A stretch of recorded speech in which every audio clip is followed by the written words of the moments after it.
we will not call it as local area network. It's not like that. It's not hard and fast. It should not be more than 10 kilometers. It's approximately in tens of kilometers. It is called as a local area network, and in hundreds of kilometers it will be called as a metropolitan area network, means 100, 110 or 120 like this.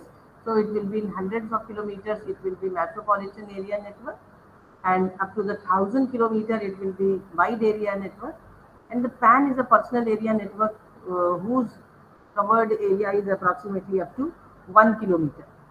So that is according to the geographical area, tens of kilometers, hundreds of kilometers, thousands of kilometers, and it is less than 1 kilometer, that is in meters. It is called as a personal area network. So the first one is our local area network. If we connect number of computers or number of autonomous system for communication, and they are situated within an office building or within a home or within a distance of a tens of kilometers, 5 kilometers, 6 kilometers, etc., then we will call this network as a LAN network.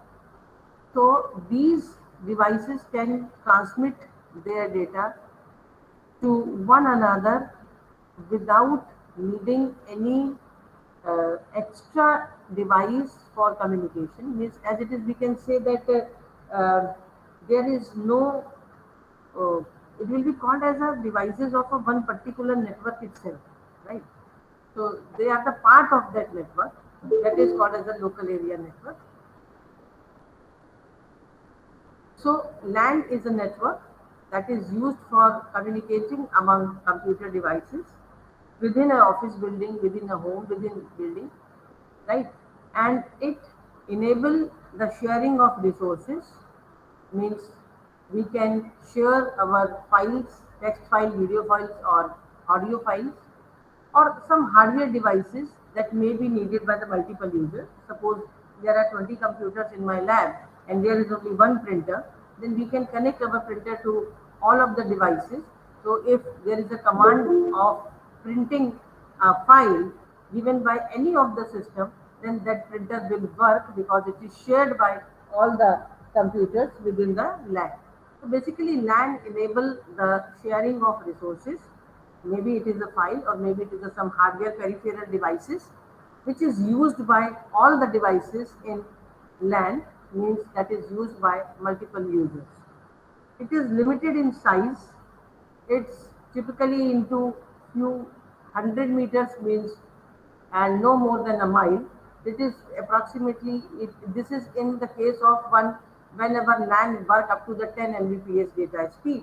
But nowadays we have such technologies, then the maximum speed in a local area network of data transmission goes up to the 10 Gbps via using the optical fiber. So in general, starting, the speed which a user get in local area network is 10 Mbps, but now it is up to the 10 Gbps. And because we are fabricating the network within the building, then it requires a little wiring, and basically we can say that there is a single wire is needed to make the backbone of the LAN, and all the devices will be connected to that single cable. So this is local area network, and the devices in the local area network can be connected to one another either via wired media or it is via the wireless. If it is wired media, then the medias can be twisted pair, coaxial cable, or optical fiber. If it is wireless, then we have to use some WiMAX technique or some modem for the wireless transmission in RF transmission. And every LAN uses a protocol, means there should be a set of rules must be there which is governed by the devices, means how the packets will be created, how they are configured, and how they are transmitted. For that purpose there should be a protocol, and that protocol should be followed by each and every device of local area network, right? It has lower cost in compared to MAN or WAN. The systems in the LAN can be connected in a certain type of structure, which is called as a topology. And these topologies include bus, ring, star, tree, mesh, etc., which we have already studied. So basically, it requires a little wiring and typically a single cable. As we can see in this figure, then it is a wireless local area network in which number of devices are connected in a ring fashion to one another, and they are connected via a wireless media. Then it will be your wireless local area network within a kilometer. And then this is again a pictorial view that these all devices are connected via a particular LAN. So for example, either we should connect our devices in a fashion in which each and every device is connected within the LAN. As we can see in this figure, this is the computer which is connected to these preceding and is preceding these two neighboring devices. This device is connected via these two neighboring devices. So either this is the way, or there is a way that we can connect all the devices through a particular special device which is called as a hub, switch, or gateway. Right? This device can be hub, switch, or gateway through which these all different type of devices are connected together with the help of this LAN, as in the case of the star topology. It is an example of a star topology in which this is a hub and these devices are connected to that hub wirelessly and forming a wireless local area network, right? So this is an example in which number of devices are connected in ring topology, and in this example, these number of devices are connected to one another wirelessly via star topology, right? And this is in the case of wired topology in which we are using a hub, right? And this hub is 12 port hub, so 12 devices maximum can be connected through this hub. And as we can see in this figure, that each device is connected to this hub via a predefined dedicated link, dedicated wire, right? So in every port, there is a single device is connected, and if any of the device wants to communicate, then it has to pass to the data to the hub, and then hub will provide a path for the other devices, right? So this is an isolated LAN which is connecting 12 computers to a hub in a closed form, right? There is only a one switch.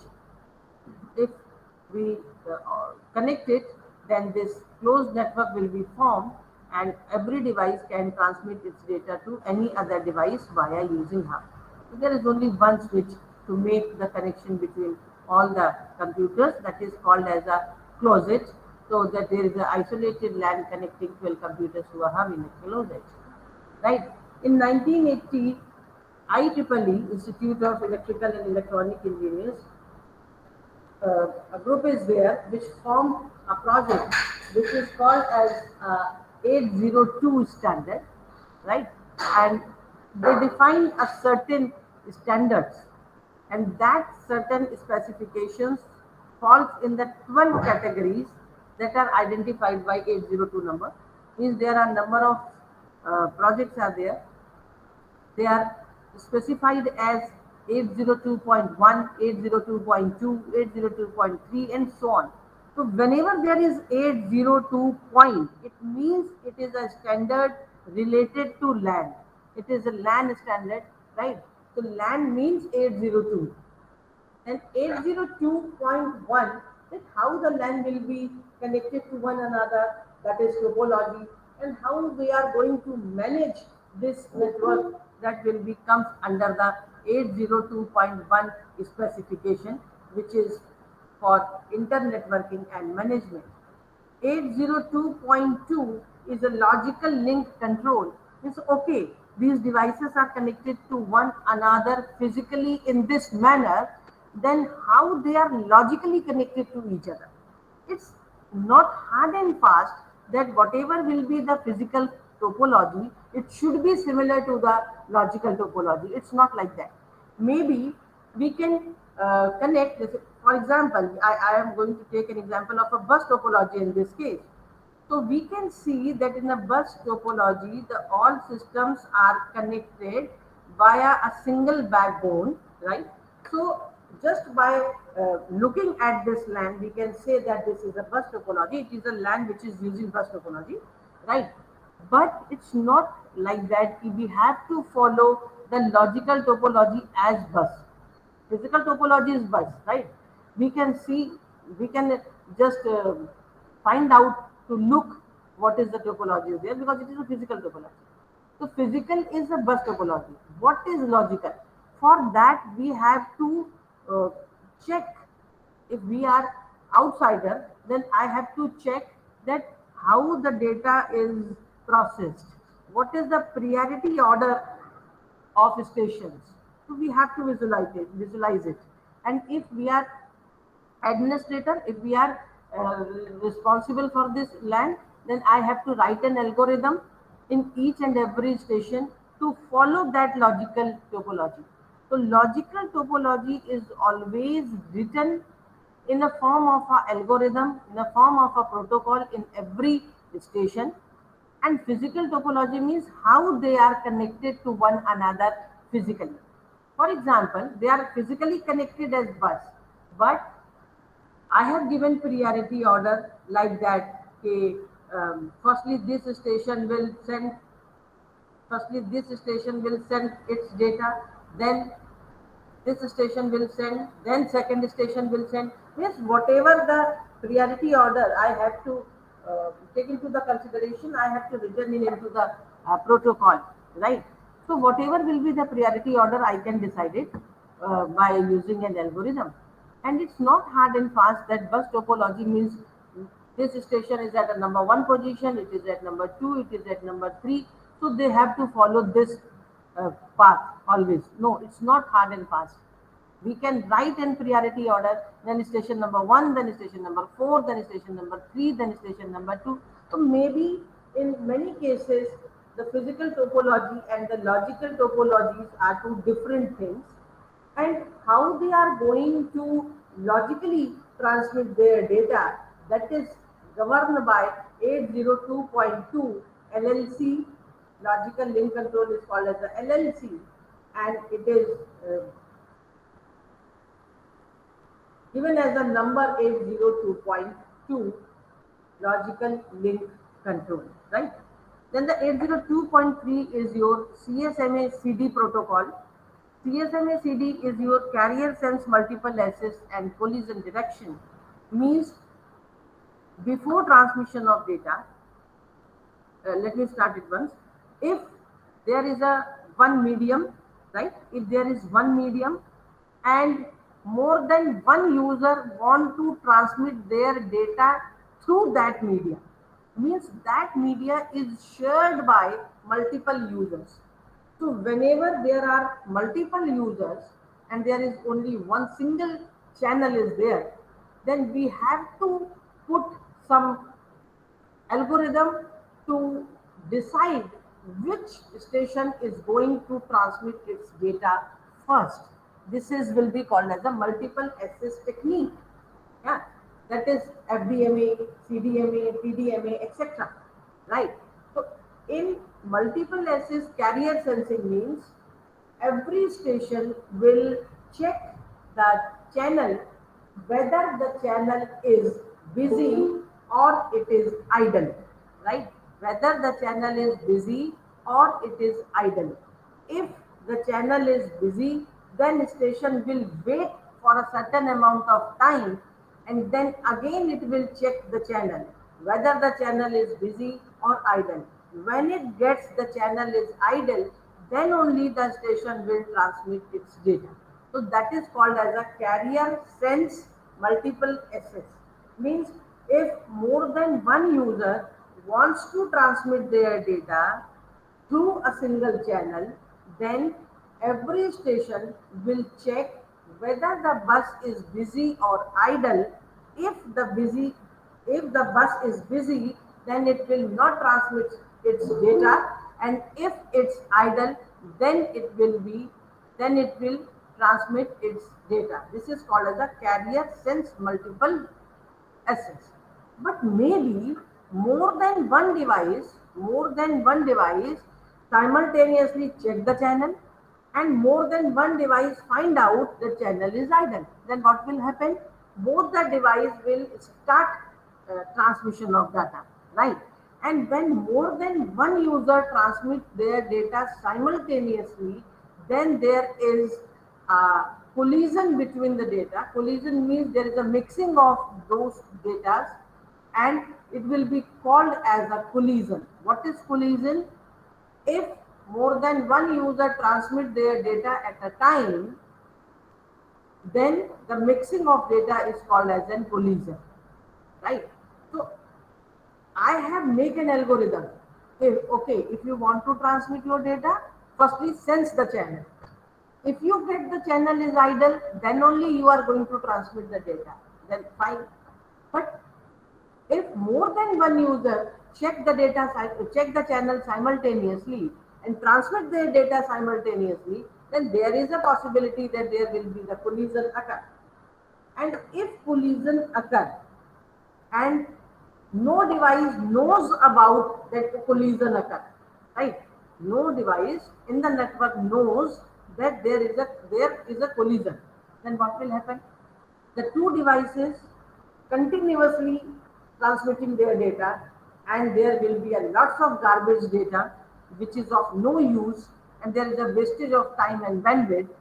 So there should be detection, means if there is a mixing of data, if there is a collision, then every station should know that in the path collision occurred, and we have to wait until this garbage data will be removed from the bus. So this is called as a CSMA-CD technique. There are number of persistent techniques are there, which we will discuss in the third unit. So basically, these are the number of specifications which is standard worldwide, and we have to remember it that in our syllabus we have to study 802.2, that how the link will be established before the transmission of data. Then 802.3, then multiple users are there, then who is going to transmit their data at a time, that will be called as a multiple access technique. And here we will use in a LAN 802.3 specification for carrier sensing and multiple access, right? In the same form, there is a 802.4, which is token bus, 802.5, that is token ring. These are the protocols and specifications given when the LAN is connected in a bus topology or the LAN is connected in a ring topology. Then the generation of token and the grabbing of the token and the releasing of the data, how it will occur, or token holding time, what should be there. These all specifications are given in 802.4 and 802.5, right? So topology will be bus and ring correspondingly, and the method of deciding that who is going to transmit the data is depend upon the token, and the token format is same in both the cases. Token format is same in both the cases. So in our syllabus we have to study 802.2, 802.3, 2.4, 2.5, right? Then 2.6 man, 2.8, that is about the technical advisory group in broadband communication, and fiber optical technical advisory group, because the research is in progress. So these are the other specifications, 802.7 and 2.8, and 2.6 is for man. So these are the number of specifications in which we have to study in our syllabus 802.2 to 802.5, 2, 3, 4, 5, right? In the next unit. So what is the advantage of a LAN? Because it is up to several meters, then speed is high, 100%. Then Cost will be low because we have to form a network within a building. So how much amount of cable is used, that's why cost will be uh, less. And because we are going to transmit our data within the LAN only, that's why our data is secure also, right? Because we are transmitting our data within the LAN, then this is a secure. So security is much more high in LAN, and we can send electronic mail via the system of a local area network. And if we have one printer or two printer, then we can give service to the 20, 40 or 100 number of systems by using the resource sharing. So these are the advantages of LAN. What are the disadvantages? First time when we are going to install the LAN, then it is expensive because we need number of systems, number of cabling schemes, and there should be one hub switch or gateway. So expensive to install, and it requires some administrative time because we have to write the protocols in each and every station. And if a file server fails, then the system will be failed. We make a particular system as a server and other systems as a client. So LAN basically within a building work on a client server model. So if our file server fails, then the LAN will be failed. And if cable breaks, right? If the backbone cable of the local area network fails, then also we have to reconfigure our local area network. But this is the problems which can occur in any type of network. So, but it should be written that what are the disadvantages. That's why it is there. So this is local area network, and Gerd Keiser, Gerd Keiser, Local Area Network by Gerd Keiser is a book which is totally devoted to the local area network. And the second and the third unit we are going to take from the Gerd Keiser, and other rest of the part will be the from Tennenbaum. Right? The, the next type of network is a MAN network,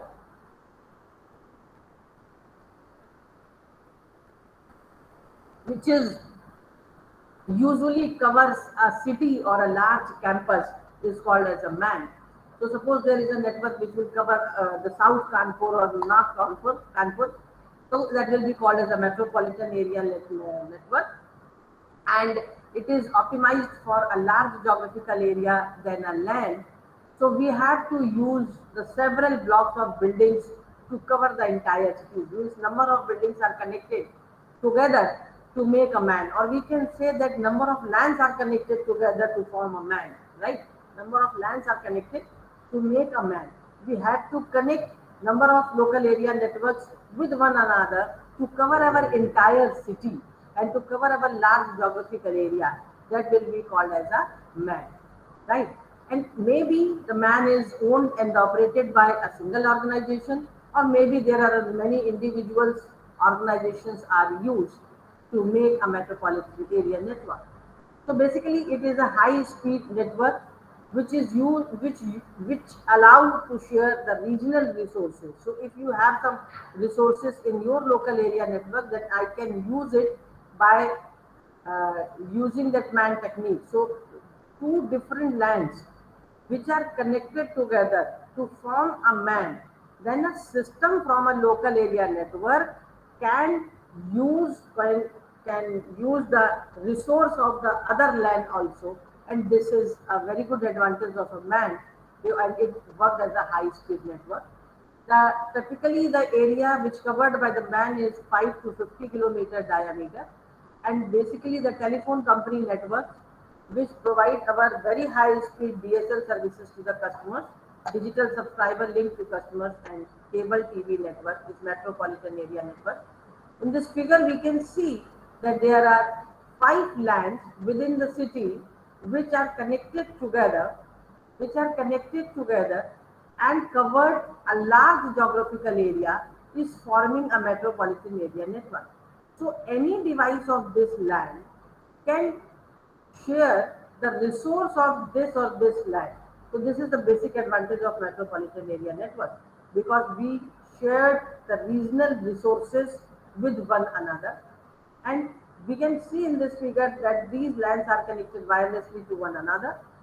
But if there is a connection between two different LANs, then there is a requirement of a one special device which is called as the router. ROUTER, router, right?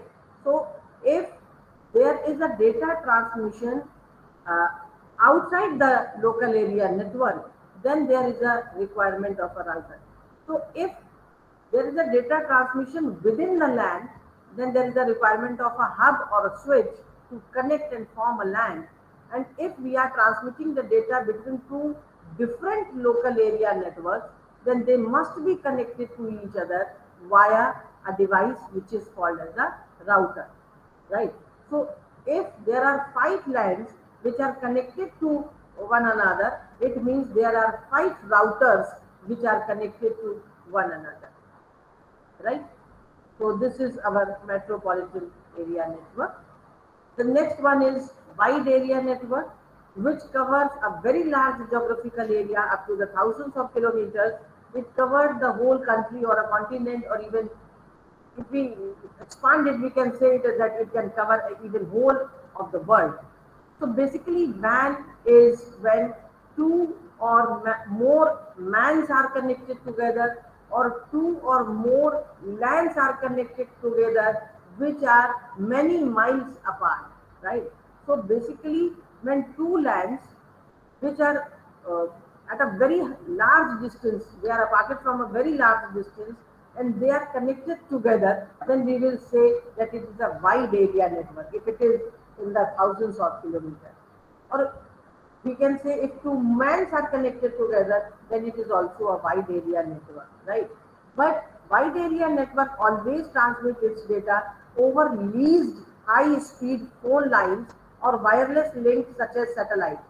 So for a large distance, we have to go for satellite communication, or in a wired media, we have to go for the leased high speed phone lines to cover to connect two or more lands or bands which are uh, miles apart, right?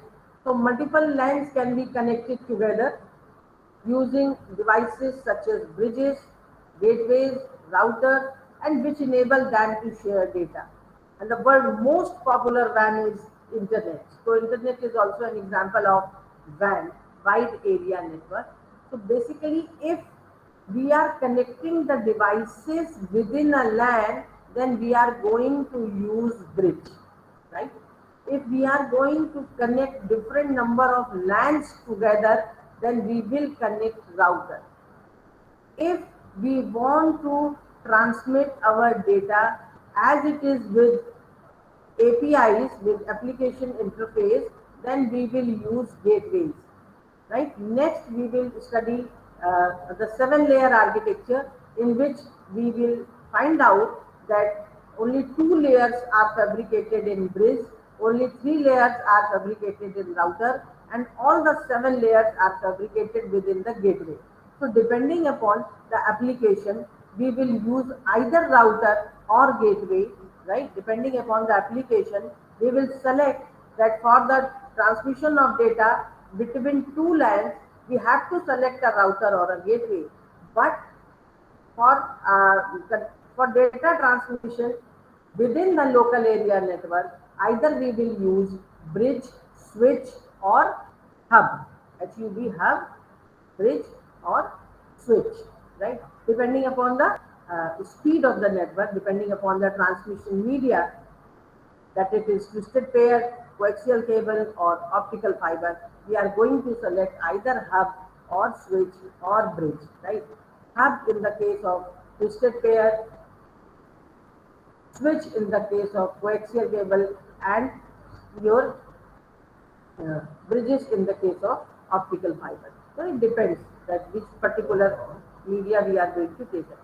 So in this figure, we can say there are these number of metropolitan area networks are there, which are connected to one another to form a wide area network, right?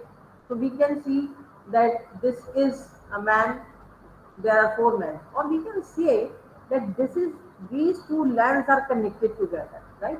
These two LANs are connected together, which are aparted by a large distance, then also it is a part of a wide area network, right?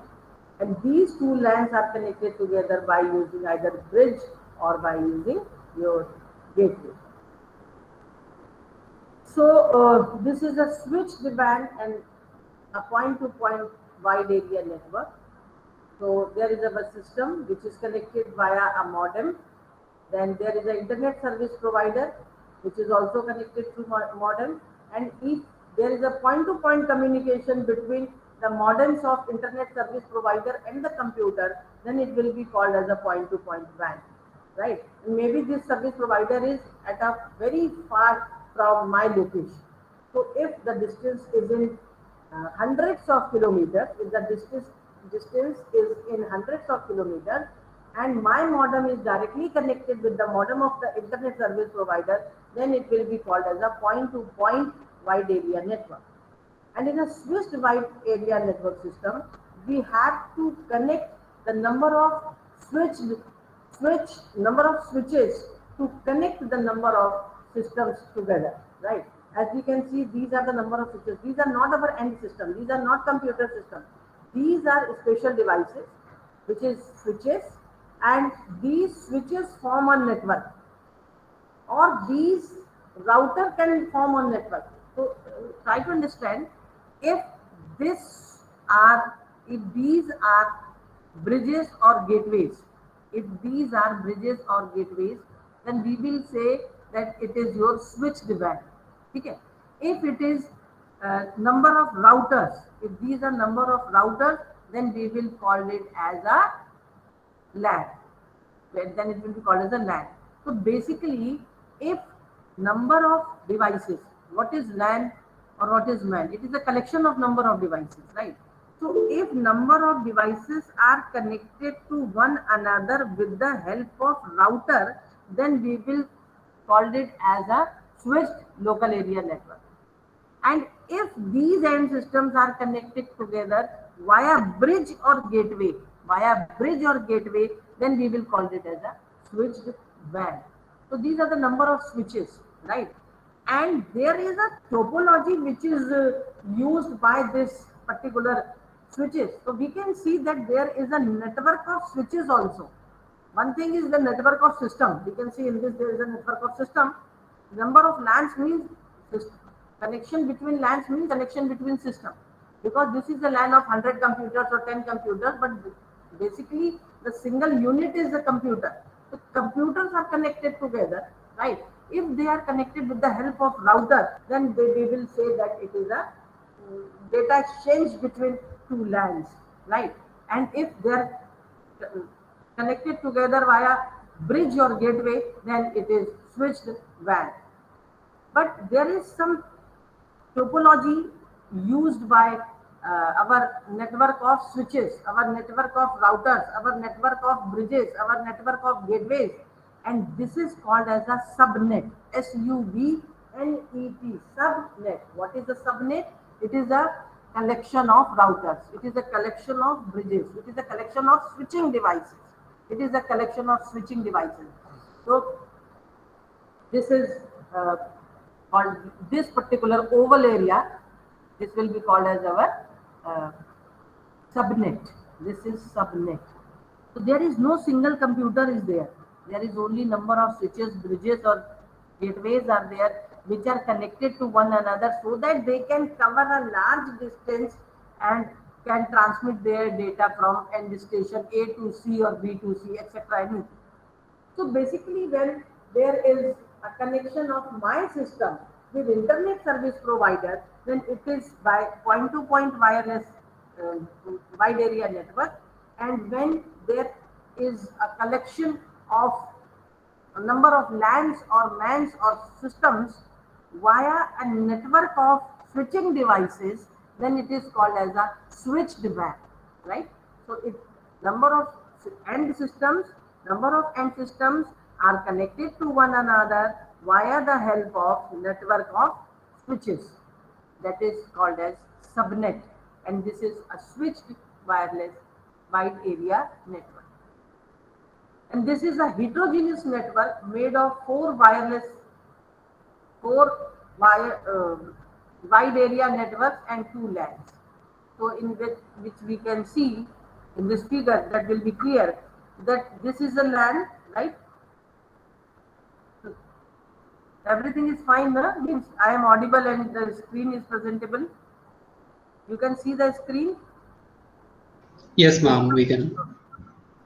Voice is clear.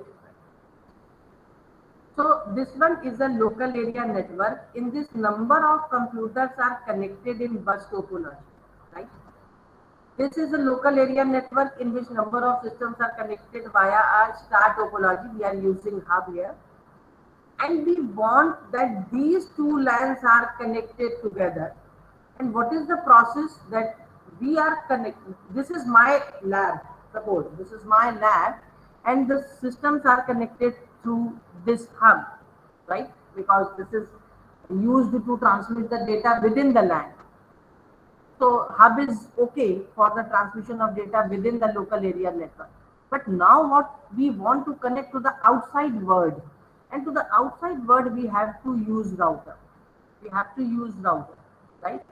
So this is my router which is connected to my LAN, and this is the router which is connected to this LAN. Now there should be connection between my two LANs, but they are physically very much aparted from each other. So we will use a switched WAN. So these are the number of switches which are connected together, formed a subnet, and the different routers of LANs are connected to this subnet, right? And there are number of local area networks. It's not like that in internet only I and you two local area networks are there. No, there are millions of local area networks are there. So there are number of routers are there which are connected in some fashion. They are connected in some fashion, and these routers are connected.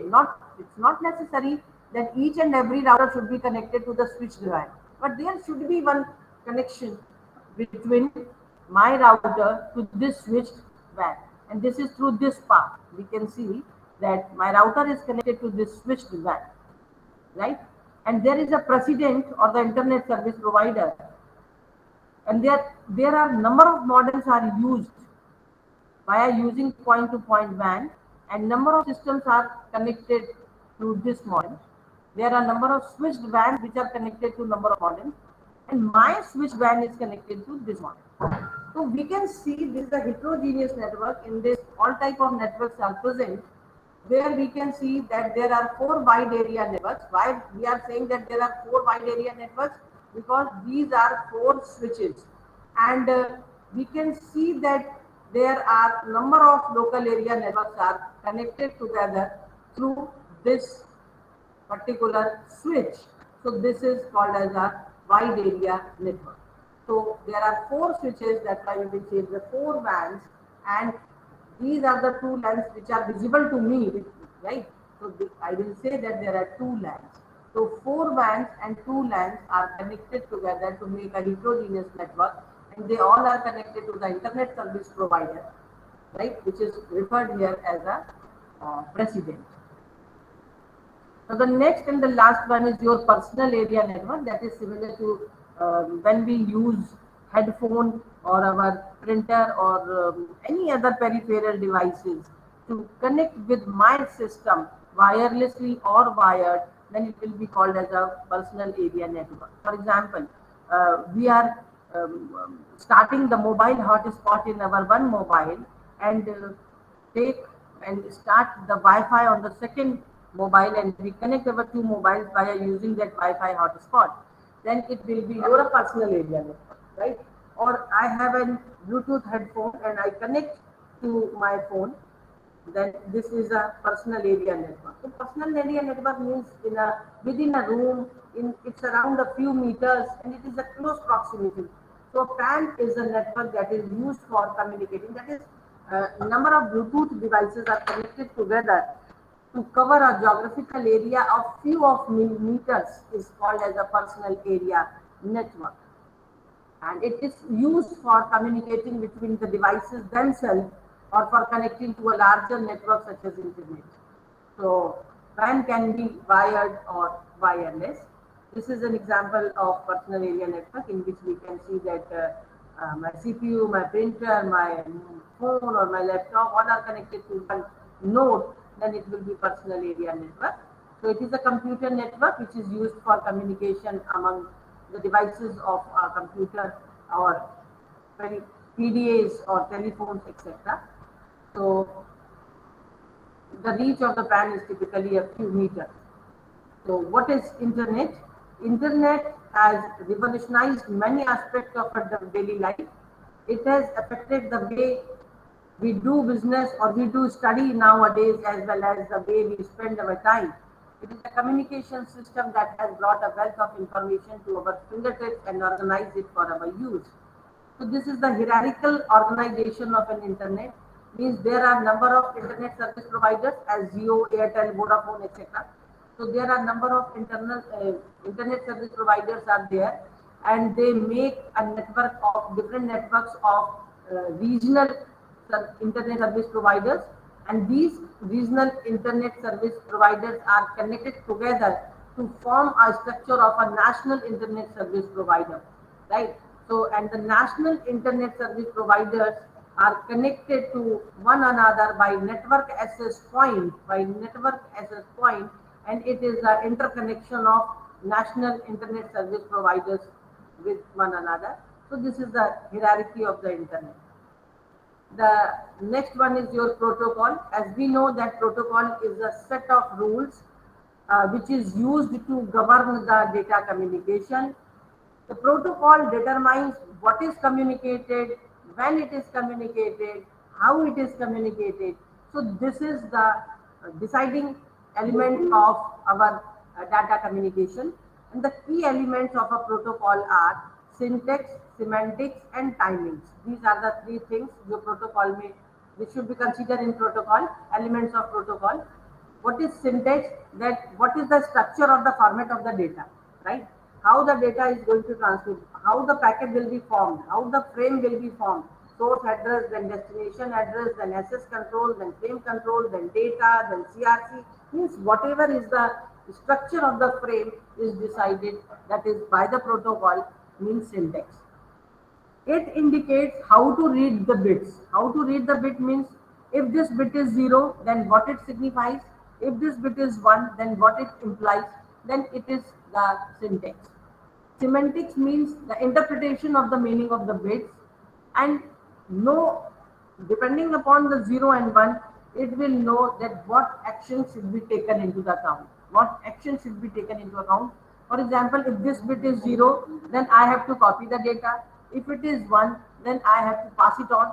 So depending upon the value of the bit, interpretation of the bit, then according to that, to perform the action is called as a semantic, right? Timing means when data should be sent and what data should be sent, and what should be the speed of the data transmission when it is being received. So these are the number of elements of a protocol which should be taken into the consider. Which should be taken into consider. So now, if you have any question, you can ask.